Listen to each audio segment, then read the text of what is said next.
అమిత్ షాని తక్కువగా అంచనా వేయడానికి వీల్లేదు. సిటిజన్షిప్ అమెండ్మెంట్ యాక్ట్ సైలెంట్గా తీసుకొచ్చాడు.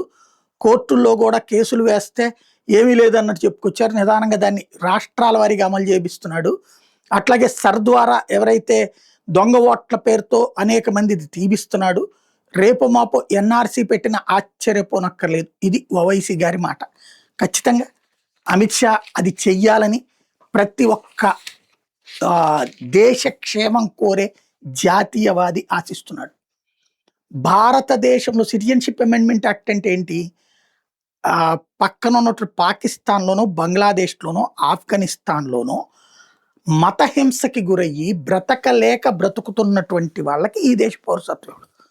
దాన్ని నువ్వు తప్పుపట్టావు అంటే అక్కడ నీ సామాజిక వర్గం వాళ్ళే చంపేస్తారు, నరికేస్తారు, మతం మార్చేస్తారు. అయినా అక్కడ కుక్క బతుకు బతకాల్సిందే తప్పించి ఈ దేశంలోకి రాకూడదు, వస్తే పౌరసత్వం ఇవ్వకూడదు. ఎన్ఆర్సీ అంటే ఏంటి? ఈ దేశంలోకి వచ్చి అక్రమంగా నివసించే వాళ్ళని పంపించడం, వాళ్ళని మాత్రం పంపించకూడదంట. బంగ్లాదేశోడో, బర్మా వాడో, రోహింగ్యాలో ఇక్కడికి వస్తే వాళ్ళని మాత్రం పంపించకూడదంట. ఏది న్యాయం? ఓవైసీ చెప్పేటటువంటి దాంట్లో న్యాయం ఎంత ఉంది?